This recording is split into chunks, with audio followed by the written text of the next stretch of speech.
जय हिंद मेरे यारों। इस वीडियो में मैं आप सबसे पॉलिटिक्स के बारे में डिस्कस करूंगा।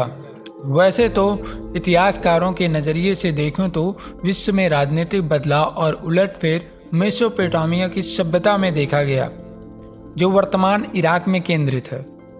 यहाँ पर लगभग 2000 ईसा पूर्व तक प्रमुख जातियाँ और भाषाई समूह सुमेरियन रहे। अगर आधुनिक मानव की बात की जाए तो उसका जन्म होमो सेपियंस प्रजाति से हुआ है, जो कि एकमात्र प्रजाति है जो अभी तक विलुप्त नहीं हुई है। उस टाइम पर समूह बनाने की जरूरत पड़ी थी। जीवित रहने के लिए मानव समूह धीरे धीरे सामाजिकता, संवाद और साझेदारी की जरूरतों से विकसित हुए हैं। यह प्रक्रिया लाखों सालों तक चलती रही। युगों की कैटेगरी में समझने की कोशिश करते हैं। राजा राम और उनके भाइयों को राजनीति और राजधर्म की शिक्षा उनके गुरु महर्षि वशिष्ठ ने दी थी। महर्षि विश्वामित्र जी ने श्री राम को जीवन में धर्म का पालन और शक्ति का उचित प्रयोग का महत्व सिखाया। यही शिक्षा है जो श्री राम को मर्यादा पुरुषोत्तम और एक आदर्श राजा बनाने में महत्वपूर्ण भूमिका निभाती रही। ठीक इसी तरह से कौरवों और पांडवों को भी गुरु द्रोणाचार्य, कुलगुरु कृपाचार्य और विशेष रूप से भीष्म पितामह से राजनीति और राजधर्म की शिक्षा मिली थी। और विशेष तौर पर श्री कृष्ण भगवान ने अर्जुन के माध्यम से गीता जैसे महान ग्रंथ से अवगत कराया, जो हमें यह सिखाती है कि खुद की जिंदगी को भी कैसे राजनीतिक सूझबूझ से चेंज करें और कैसे लाइफ को हैप्पी वे में ले जाएं। हालांकि श्री कृष्ण तो नारायण का अवतार थे, पर उनके गुरुओं में संदीपनी मुनि और नारद जैसे ऋषियों और योगियों से धर्म, नीति और समाज की गहरी समझ का ज्ञान प्राप्त हुआ। अगर वैज्ञानिक दृष्टिकोण से देखें तो इतिहास में कई राजनीतिक गुरुओं का जिक्र सामने आता है। चंद्रगुप्त से लेकर पेशवा बाजीराव तक हमारे राजनीतिक गुरुओं का इतिहास में बदलाव लाने के लिए महत्वपूर्ण योगदान रहा है, जिनमें आचार्य चाणक्य का अर्थशास्त्र, मनुस्मृति का मनु, कल्लण की राजतरंगिणी तथा आधुनिक ग्रंथों में महात्मा गांधी का हिंद स्वराज और बाबा साहेब भीमराव अंबेडकर का भारतीय संविधान भारत की राजनीति और लोगों की विचारधाराओं और मान्यताओं में इम्पैक्ट डालने में सक्षम रहे। इवन विश्व की राजनीति में समय समय पर बदलाव होते रहे।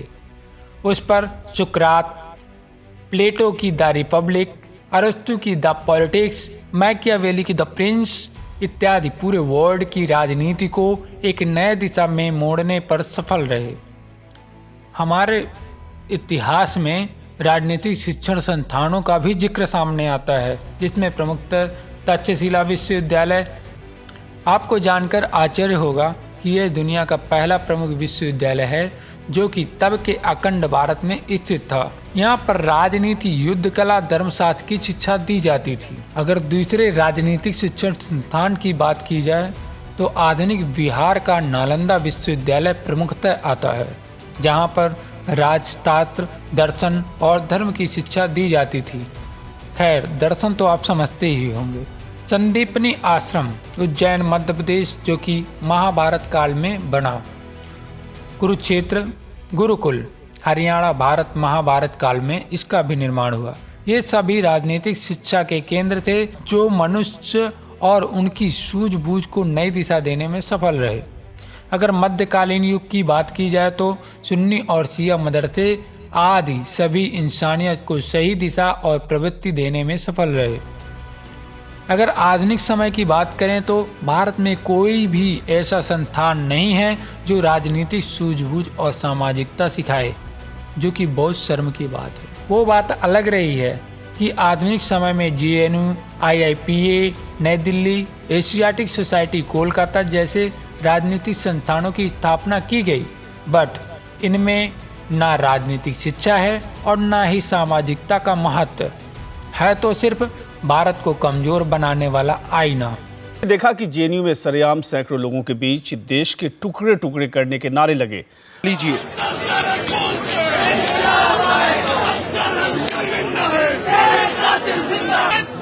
टुकड़े होंगे,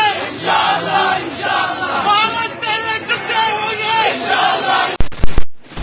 अगर बात करें प्रेजेंट टाइम की तो पॉलिटिक्स इतना इम्पोर्टेंट है जितना जिंदगी। जीवन पथ में दो ही मनुष्य के अंदर की आदतें हैं जो उसे जिंदगी को महत्वपूर्ण दिखाती हैं। एक है राजनीति और दूसरा है योग। अगर जीवन को सही दिशा में पहुंचाना है, खुशहाल और पॉजिटिव बनाना है तो या तो राजनीति में इंटरेस्ट या योग में। आप अपने चारों तरफ देखिए कि पॉलिटिक्स कितना मैटर करता है आपकी खुद की लाइफ में। आपको ये सुनकर ताज्जुब लगेगा कि अगर आप पॉलिटिक्स से इंटरेस्ट नहीं रखोगे तो वो आपकी खुद की मर्जी, बट पॉलिटिक्स आपसे ज़रूर इंटरेस्ट रखता है। पैदा होने से लेकर मरने तक पॉलिटिक्स के रास्ते से ही गुजरना पड़ेगा। आज के समय में हर माँ बाप की यही इच्छा होती है, बेटा पढ़े लिखे, डॉक्टर इंजीनियर बने और खुशहाल ज़िंदगी जिए, कभी पॉलिटिक्स से नाता भी ना रखे। अगर आप ऐसा सोचते हैं तो सावधान हो जाइए, आप उस बच्चे की ज़िंदगी बनाने की नहीं, बर्बाद करने की सोच रहे हैं। बाद में आपके हाथ सिर्फ ये लगेगा। पता है ऐसा क्यों होता है? क्योंकि आपने उसको लड़ना ही नहीं सिखाया। आपने उसको हमेशा उसके जीने के सहारे से दूर रखा। यू नो दैट पॉलिटिक्स अगर किसी बच्चे को समझ आ जाती है या वह इससे जुड़ा होता है तो वह कभी अकेलापन फील ही नहीं करेगा। और आपको पता है अकेलापन डराता है और डर ही सुसाइड का कारण बनता है। इतिहास गवाह है, एक बेटे से लेकर एक देश का प्रथम नागरिक यानी राजा बनने तक सामाजिकता और राजनीतिक सूझबूझ ही प्रमुख भूमिका निभाती। आप किसी भी फील्ड में जाएं, आपको उस फील्ड के साथ साथ पॉलिटिक्स का ज्ञान जरूरी है।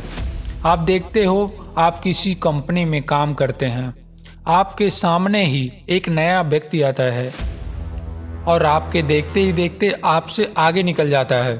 अगर आप ये सोच रहे हैं कि उसे आपसे ज़्यादा नॉलेज है तो भैया जी आप गलत हो, क्योंकि उसे कैसे वर्क को मैनेज करना है, कैसे बॉस के निगाहों में आना है, इन स्ट्रैटेजी में काम करने में रुचि होती है, जिसका सीधा सा मतलब है पॉलिटिक्स।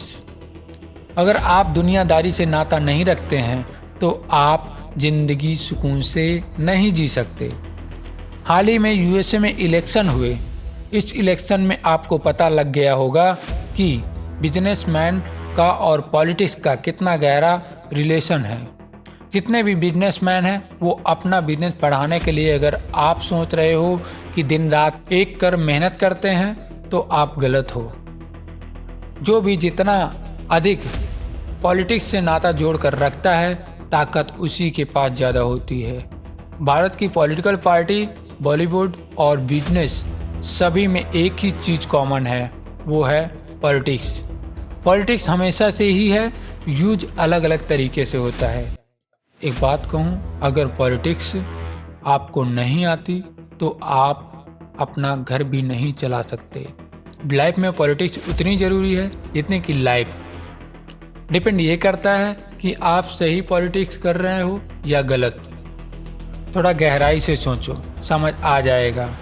अगर सोशल मीडिया की भी बात करें तो वो भी हमारे अटेंशन को अपनी तरफ खींचने की हर मुमकिन प्रयास करते हैं, जो कि ये पॉलिटिक्स का ही अहम हिस्सा है। आज़ादी के दौरान या तुरंत बाद आम लोगों में शिक्षा पाने की तेज लहर थी, जो कि देश के नेताओं को अपने ही खेमे में घाटे का सौदा लगता था उस टाइम पर। बट आज के समय में शिक्षा ही राजनीतिक पार्टियों का अहम मुद्दा रहता है। पता है आपको ऐसा क्यों? क्योंकि पश्चिमी शिक्षा में राजनीति का कोई जिक्र ही नहीं रहता। इसमें सिर्फ किसी का गुलाम बनकर पैसा कमाना ही सिखाया जाता है। आज के समय में आप कभी किसी नेताजी से बच्चों को डॉक्टर, इंजीनियर बनने के अलावा कोई सलाह ही नहीं देते पाओगे, क्योंकि राजनीतिक रोटियां खुद के बच्चों को सिखवानी है। मैं ये नहीं कहता कि आप डॉक्टर या इंजीनियर ना बनो, बट सेल्फ डिफेंड और मजबूत बनने के लिए पॉलिटिक्स से जुड़ाव रखो, क्योंकि कोई भी पार्टी हमारे बारे में नहीं सोचेगी। हमें खुद के अधिकार के लिए पॉलिटिक्स से जुड़कर रहना पड़ेगा। शिक्षा का सही अर्थ ही सामाजिकता लाना, ना कि किसी एक के फायदे का शिकार होना। ये सभी टैग सिर्फ लॉलीपॉप हैं, इसका एक ही मतलब है और वो है गुलामी।